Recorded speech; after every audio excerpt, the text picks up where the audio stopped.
السلام عليكم ورحمة الله وبركاته.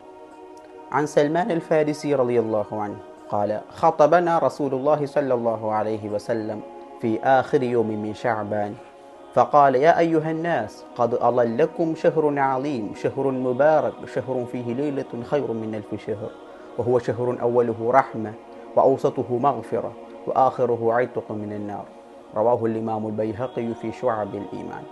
മഹാനായ സൽമാനുൽ ഫാരിസി റളിയല്ലാഹു അൻഹു നിവേദനം ചെയ്യുന്നു, ഷഅബാനിലെ അവസാന ദിവസം തിരുനബി സല്ലല്ലാഹു അലൈഹി വസല്ലമ തങ്ങൾ ഞങ്ങളോട് സംവദിച്ചു. അത്യുത്കൃഷ്ടവും അഭിവൃദ്ധിയുള്ളതുമായ ഒരു മാസമാണ് നിങ്ങളിലേക്ക് സമാഗതമാകുന്നത്.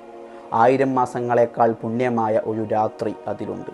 ആ മാസത്തിലെ പ്രഥമ ഭാഗം റഹ്മത്തിനും മധ്യഭാഗം മഗ്ഫിറത്തിനും അവസാന ഭാഗം നരകമോചനത്തിനും വേണ്ടിയാണ് അല്ലാഹു സുബ്ഹാനഹു വ തആല സംവിധാനിച്ചിട്ടുള്ളത്. മറ്റുള്ള മാസങ്ങളിൽ നിന്നെല്ലാം വിശുദ്ധ റമളാനെ വിശിഷ്ടമാക്കുന്നതെന്താണെന്നും റമളാനിൽ അടിമകളെ മാനസികവും ശാരീരികവും ആത്മീയവുമായ പുരോഗതികളിലെത്തിക്കാൻ പടച്ച റബ്ബ് കരുതിവെച്ച സംവിധാനങ്ങൾ എന്തെല്ലാമാണെന്നുമെല്ലാം മേലുദ്ധരിച്ച ഹദീസ് വ്യക്തമാക്കുന്നുണ്ട്.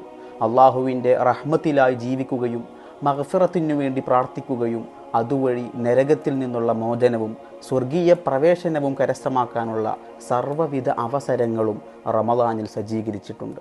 ലക്ഷ്യബോധമുള്ള നാം ഓരോരുത്തരും ഉണർന്ന് പ്രവർത്തിക്കേണ്ട ദിനരാത്രങ്ങളാണ് സമാഗതമാകുന്നത്. അള്ളാഹു തൗഫീഖ് നൽകട്ടെ.